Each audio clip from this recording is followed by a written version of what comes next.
E aí, pessoal, tudo bem com vocês? Professora Viviane de Biologia. Vamos continuando os nossos conteúdos do primeiro ano. Lembrando que esse conteúdo de ecologia é tão importante que eu estou trabalhando esse conteúdo também no terceiro ano, como uma forma de revisão para o Enem.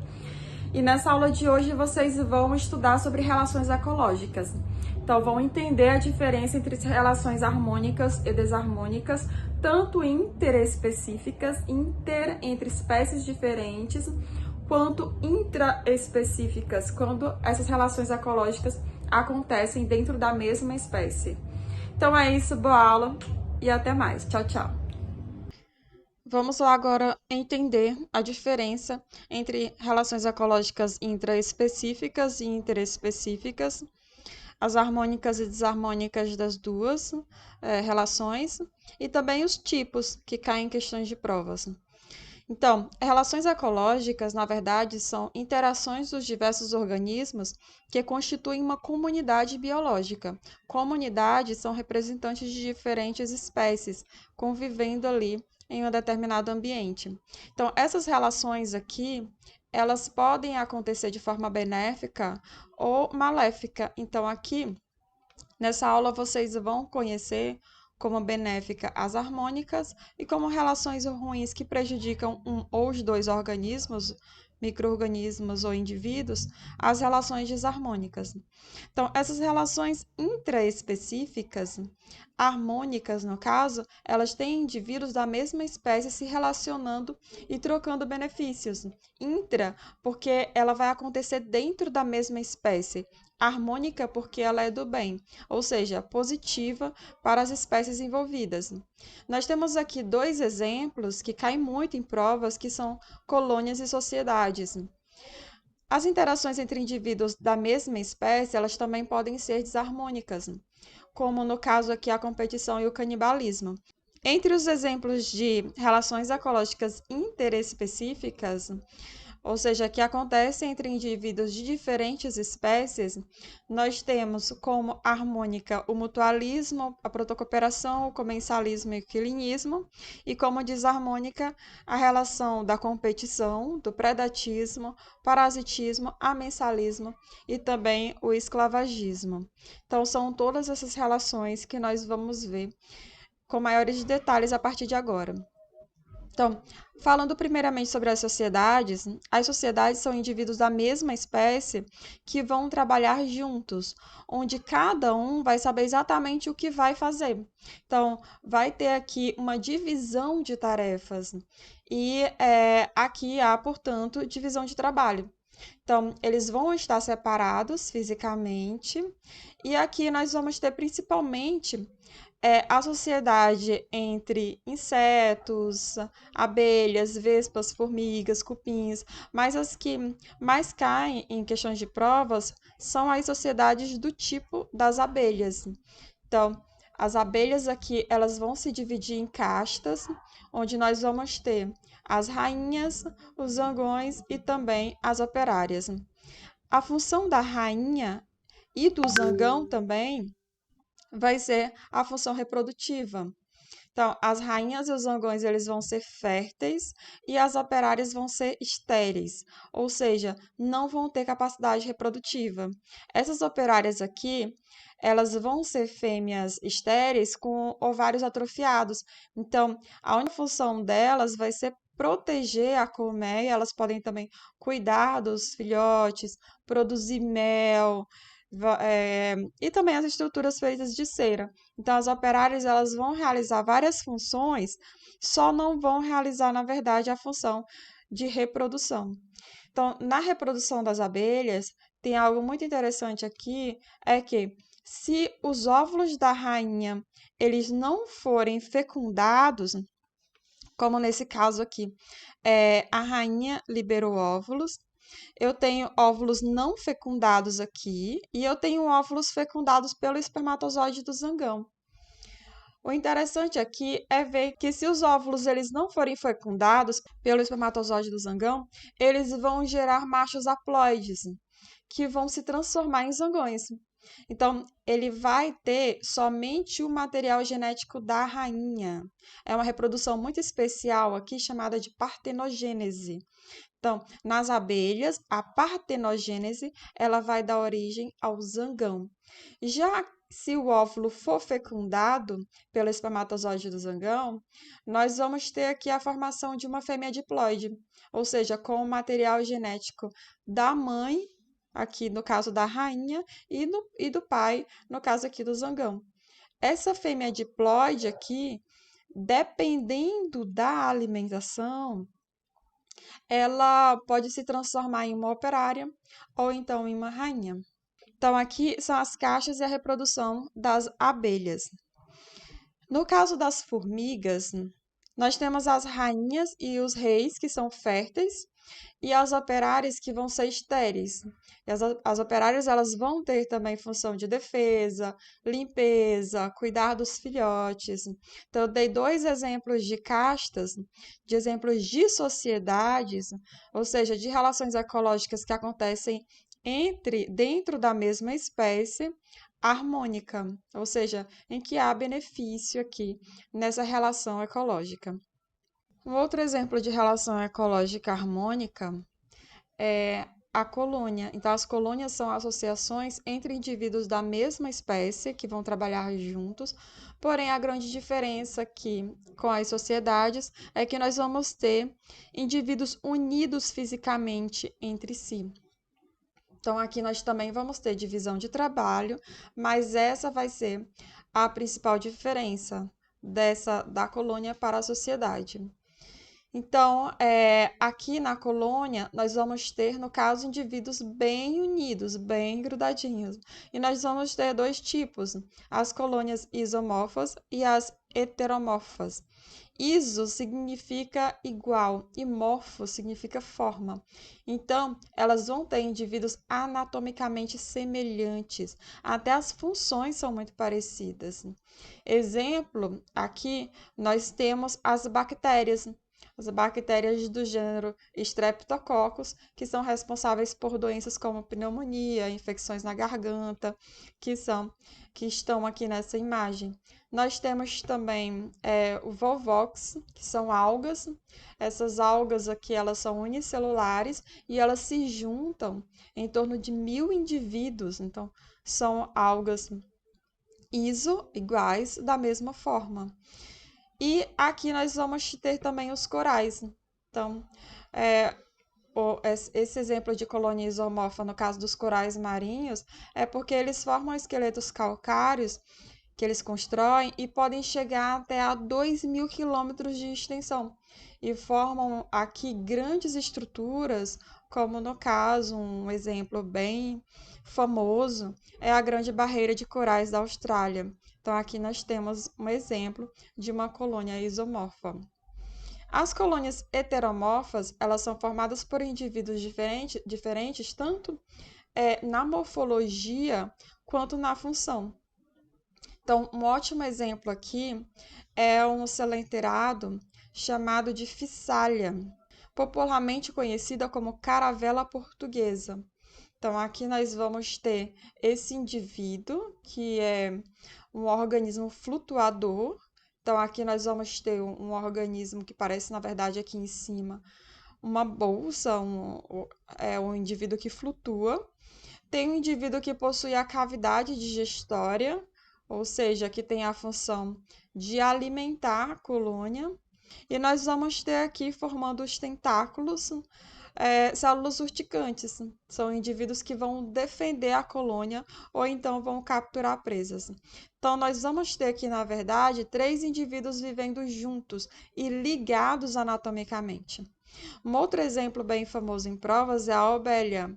Ele é um quinidário constituído por diferentes pólipos. E uns aqui vão ser especializados na reprodução e outros pólipos vão ser especializados na defesa. Então, são colônias desse tipo, bem diferentes, unidos anatomicamente e dividindo funções que formam as colônias heteromorfas. Colônias desse tipo com indivíduos altamente integrados e um tamanho nível de especialização aqui de funções acabam tendo muitas vezes um comportamento semelhante a órgãos de um único organismo. Então é como se fosse mesmo um único organismo e cada um deles sendo representado por um órgão. Então a observação tanto a sociedade quanto a colônia vão se tratar de uma cooperação, já que são relações harmônicas que cooperam entre si, que trabalham juntos. Vamos agora conhecer as relações ecológicas intraespecíficas desarmônicas. Isso quer dizer que, durante essa relação aqui, pelo menos um dos indivíduos vai ser prejudicado. E nós temos aqui nessa aula a competição e também o canibalismo. No caso da competição intraespecífica, vai ser uma disputa aqui entre indivíduos da mesma espécie que vai acontecer perdas para os dois lados. Então, por isso, os dois lados têm sinal negativo. Embora tenha um vencedor, na competição, a perda de energia dos dois lados.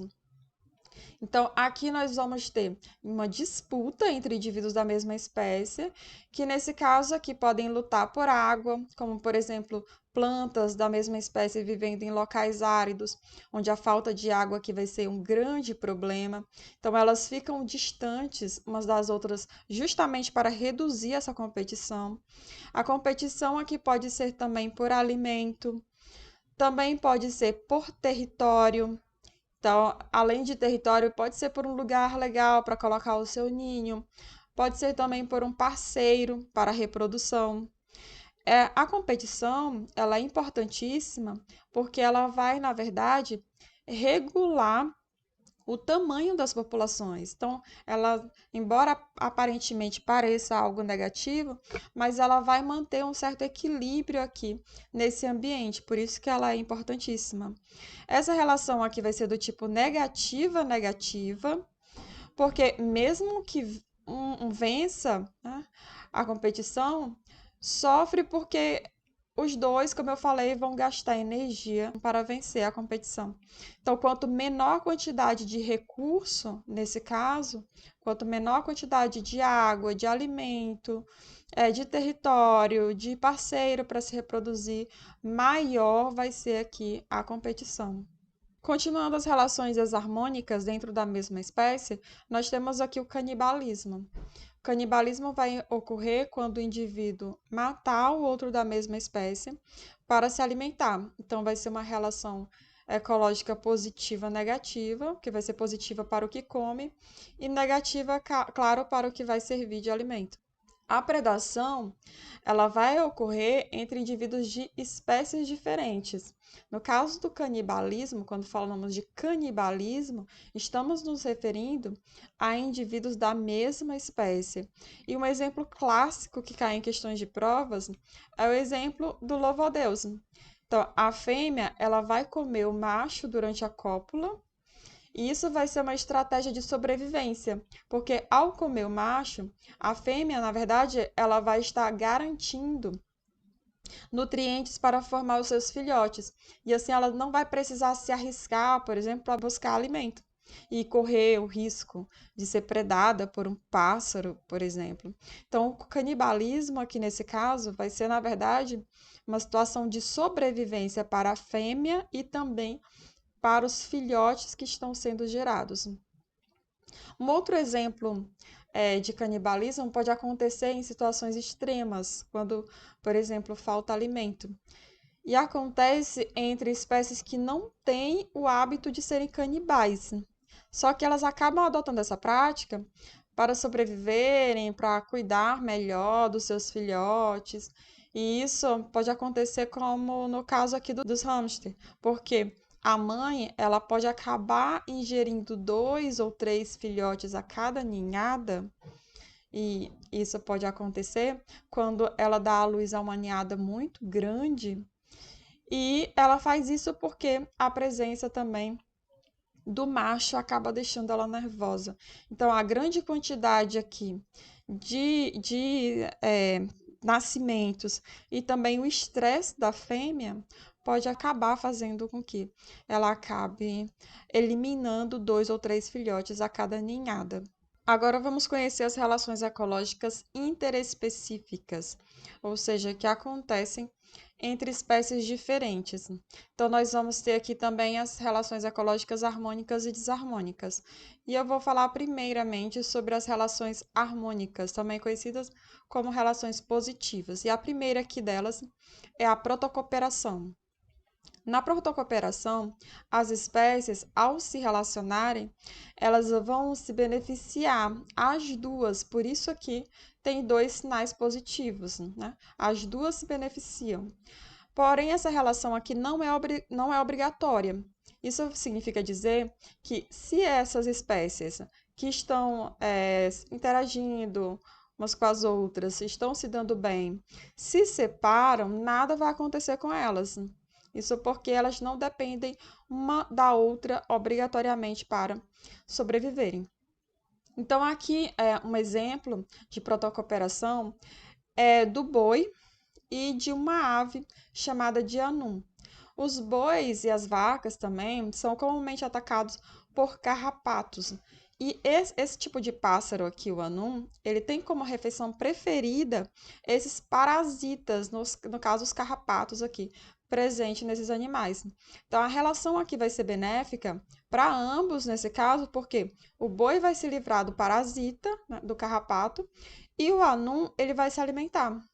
Mas se esses dois organismos, seres vivos, eles forem separados, a ave ela vai conseguir alimento em outro lugar e o boi aqui e as vacas não vão morrer por terem alguns carrapatos no seu corpo. Mas é claro que quando estão juntos, a relação é muito mais benéfica. Então, um outro exemplo muito famoso nas provas, que cai bastante, é a relação do caranguejo eremita com a anêmona do mar. Então, vamos conhecer aqui primeiramente o caranguejo eremita. Ele possui uma região abdominal muito frágil.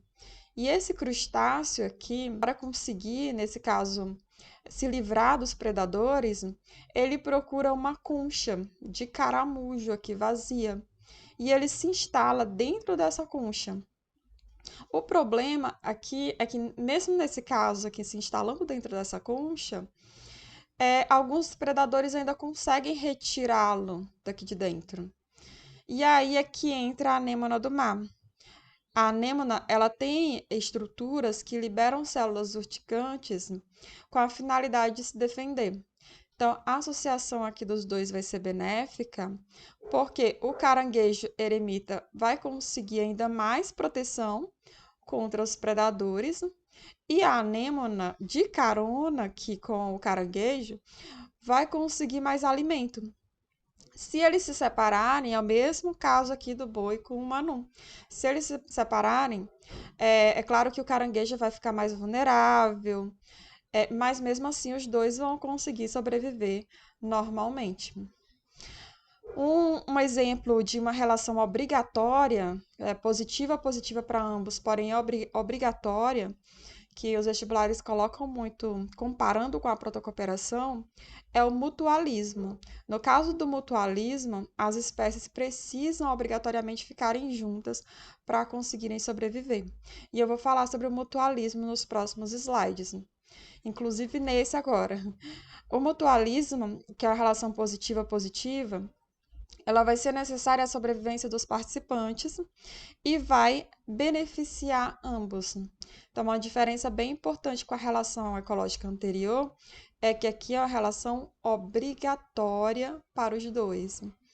Então, aqui as espécies dependem uma da outra. Se uma faltar, a outra vai morrer. O mutualismo é o que despenca nas provas. Então, e o exemplo mais famoso aqui nesse caso do mutualismo, nós vamos ter os líquens, que são manchas brancas ou então essas manchas assim esverdeadas em troncos de árvores. Os líquens, na verdade, são formados por algas e também por fungos. Os líquens vão ser a associação de algas mais fungo ou então de cianobactérias mais fungos.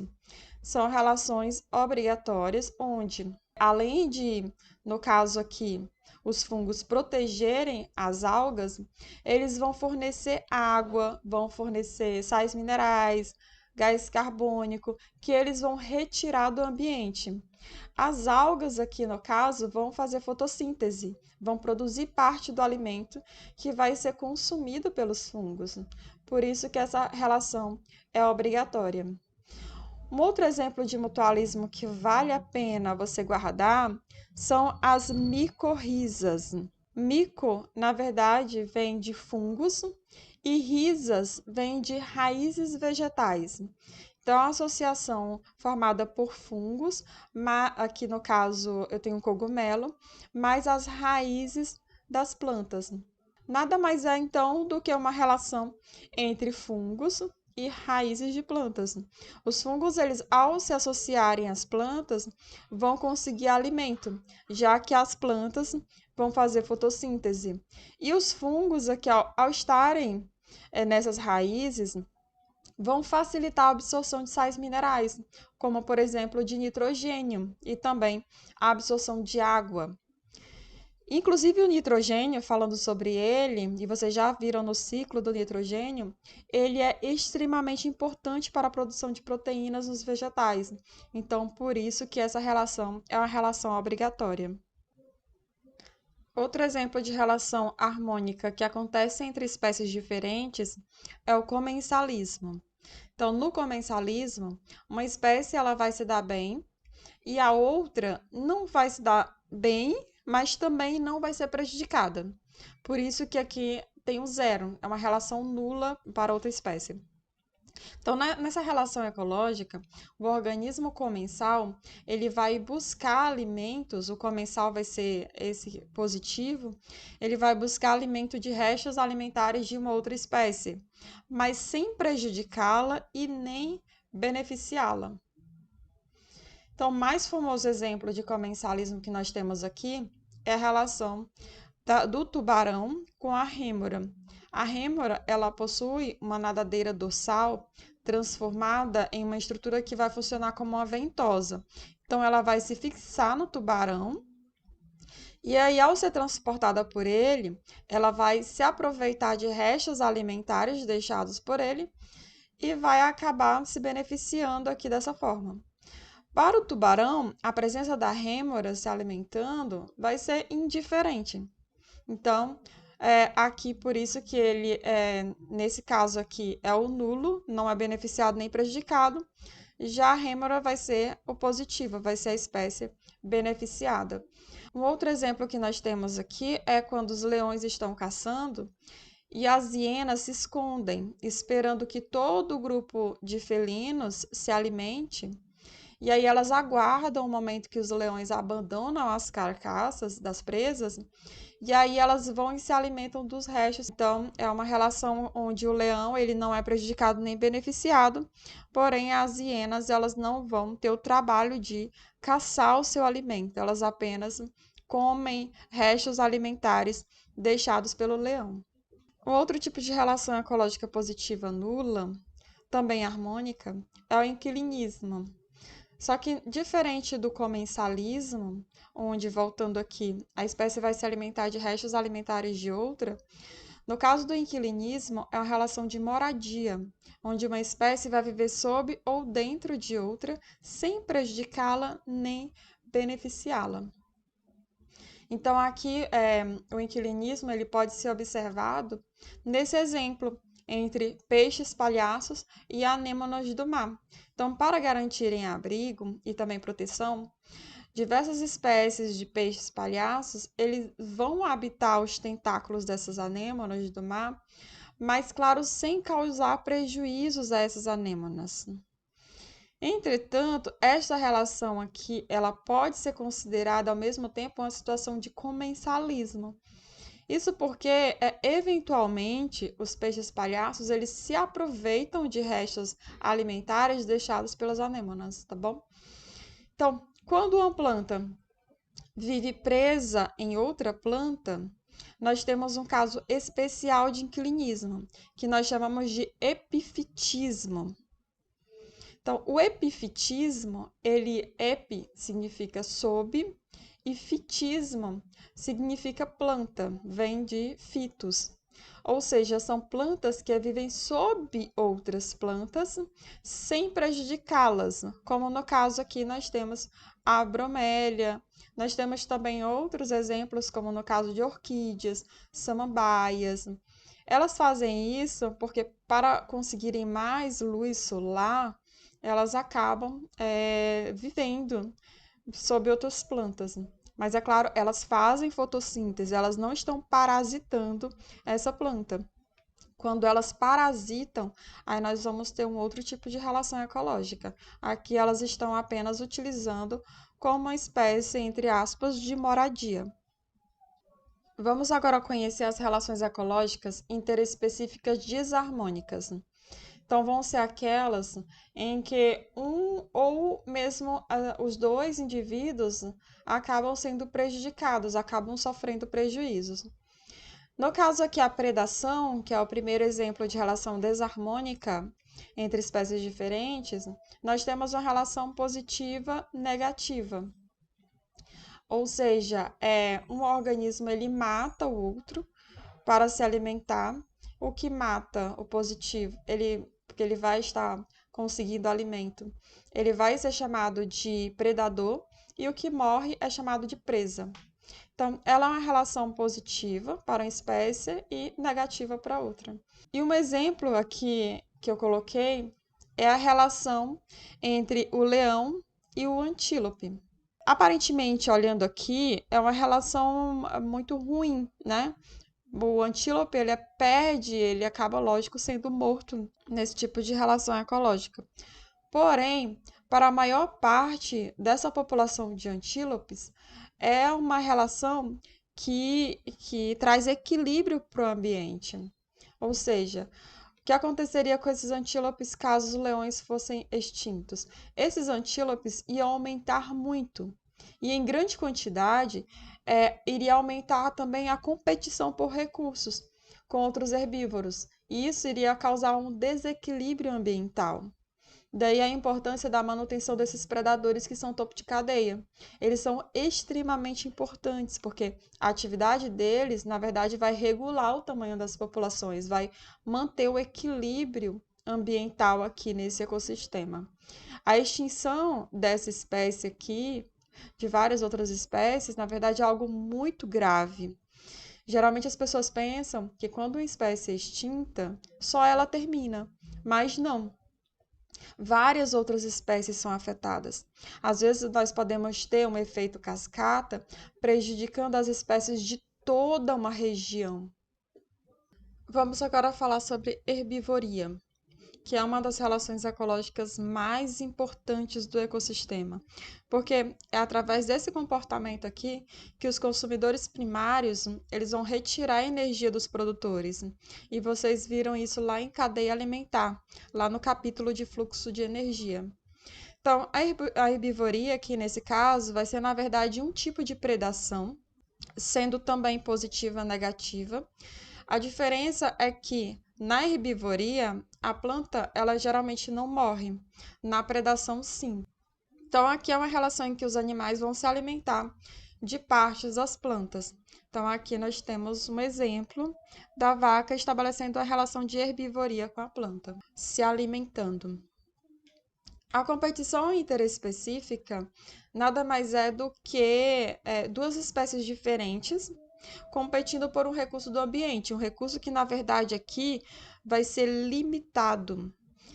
As duas espécies vão sair perdendo aqui nesse caso, porque as duas espécies vão sofrer prejuízos, mesmo tendo um vencedor. Isso porque as duas vão gastar muito recurso, como energia, para poder vencer. Por isso que ela é uma relação negativa-negativa. Geralmente ela vai ocorrer quando duas espécies apresentarem sobreposição de nichos ecológicos. O que é isso? É quando elas estiverem vivendo dentro de um ambiente onde elas dividem recursos alimentares, dividem parceiros para a reprodução. Então, são ambientes muito semelhantes, muito iguais, na verdade, e isso acaba gerando competição. E aqui nós temos um exemplo de zebras e gnus. Então, eles competem muito por alimento, principalmente no período de seca. Falando agora de amensalismo, que é um outro tipo de relação ecológica desarmônica, que também é conhecida como antibiose, é um tipo de interação, na verdade, no qual indivíduos de uma população vão secretar, vão liberar substâncias que vão impedir o crescimento e a reprodução de outra espécie. E aqui a outra espécie vai ser denominada amensal. Então, vai consistir na produção, na verdade, de uma toxina por uma espécie, e essa espécie ela vai jogar essa toxina no ambiente e vai inibir o crescimento de outras espécies. E aí, o que vai acontecer é que vão sobrar mais recursos para essa espécie produtora de toxina. Então, ela é uma relação positiva para o produtor da toxina e negativa para a espécie que não vai conseguir crescer devido à presença dela. Aqui nós temos um exemplo que é a maré vermelha, na qual há uma grande proliferação de algas que produzem toxinas que são capazes de prejudicar a vida aqui desses seres aquáticos. Nós temos outro exemplo também de amensalismo, que é no caso aqui o fungo, o penicillium, por exemplo, que ele produz uma substância, que é a penicilina, que vai inibir o crescimento das bactérias aqui nessa região onde ele está. Então, nesse caso aqui, vão acabar sobrando mais recursos para o fungo. Aliás, essa toxina aqui que o fungo produz, ela é chamada de antibiótico. E aqui, na verdade, nós temos a demonstração do halo de inibição causado por esse fungo, o penicillium, numa colônia bacteriana. Então, esse zigue-zague é, na verdade, a colônia bacteriana por toda a extensão dessa placa. E o fungo, onde ele cresce, próximo a ele, não há crescimento de bactérias. Uma outra relação desarmônica interespecífica é o parasitismo. O parasitismo vai ser uma relação em que uma espécie chamada de parasita vai obter alimento às custas de uma outra espécie que é chamada de hospedeiro. Então, o parasita aqui vai se dar bem e o hospedeiro vai acabar se dando mal. Então, por isso que é uma relação positiva negativa. Só que nesse caso aqui, o hospedeiro e o parasita, eles muitas vezes estão muito bem adaptados um ao outro. Então, o parasita, ele não vai causar assim tanto prejuízo ao hospedeiro, até porque se ele matar o hospedeiro, ele vai ficar sem alimento. Então, há casos, é claro, em que isso ocorre, né, de o parasita matar o hospedeiro, mas geralmente não é o que acontece. Essa relação de parasitismo, nessa relação nós podemos encontrar os ectoparasitas, ecto vem de fora, então são organismos que vivem fora dos hospedeiros. Então aqui nós temos as pulgas, os piolhos, temos também os carrapatos. E nós temos os endoparasitas, que são parasitas que ficam dentro do hospedeiro. Então, aqui nós vamos ter as tênias, as lombrigas e nós temos também muitas bactérias. Nós podemos ter também plantas parasitas, como no caso aqui, o cipó-chumbo e a erva de passarinho. Então, o cipó-chumbo, nesse caso, vai ser um holoparasita, porque ele vai pegar alimento pronto da planta, utilizando muitas vezes desses chamados aqui austórios, para sugar essa matéria orgânica. Essa matéria orgânica vai ser a seiva elaborada. Ele faz isso porque ele não consegue fazer fotossíntese, então ele precisa conseguir o alimento pronto de uma outra planta. Já a erva de passarinho, ela faz a fotossíntese, só que ela vai pegar a seiva bruta da planta. Por isso que ela é considerada um hemiparasita. Ela é, na verdade, como se fosse um parasita pela metade, uma meia parasita. Então, holo é parasita total, retira o alimento pronto, e o M não, vai tirar aqui só a seiva bruta. E a última relação ecológica que nós temos é uma relação desarmônica interespecífica também, é o esclavagismo. Então, vai acontecer quando um ser vivo for se aproveitar das atividades, do trabalho ou então dos produtos produzidos por outros seres vivos. E aqui nós vamos ter o chupim, que é uma ave que não faz ninho, então as outras aves acabam tendo todo o trabalho. Então, trata-se aqui de uma exploração de trabalho, na verdade, de outra espécie.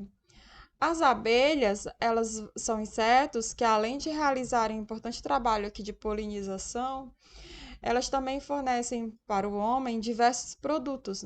E o homem cria abelhas, é uma atividade denominada de apicultura. Nós fazemos isso para a obtenção de produtos como, por exemplo, mel, geleia real, própolis, cera, até mesmo veneno das abelhas, que são utilizados em larga escala pela indústria, como a farmacêutica, por exemplo, e também aqui nesse caso a alimentícia.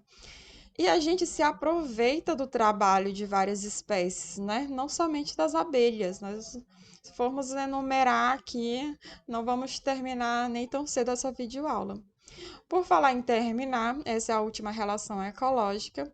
Assim nós terminamos essa aula, esse capítulo, e a gente se vê nas nossas aulas pelo Google Meet. Até mais, galera. Tchau, tchau.